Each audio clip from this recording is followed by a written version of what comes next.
السلام علیکم ورحمۃ اللہ وبرکاتہ۔ 5 چیزیں جو آپ کو لیلۃ القدر یعنی شب قدر میں ضرور کرنی چاہیے۔ نمبر 1، اپنی گناہوں کی معافی مانگیں۔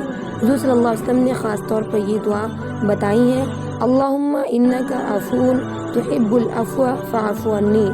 اے اللہ، بے شک آپ معاف فرماتے ہیں اور معاف کرنے کو پسند کرتے ہیں، بس مجھے معاف فرما دیجیے۔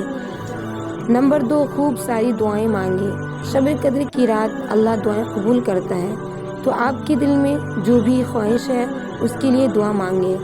نمبر 3، زیادہ سے زیادہ ہو سکے لیلۃ القدر میں تو قرآن کریم کی تلاوت کریں۔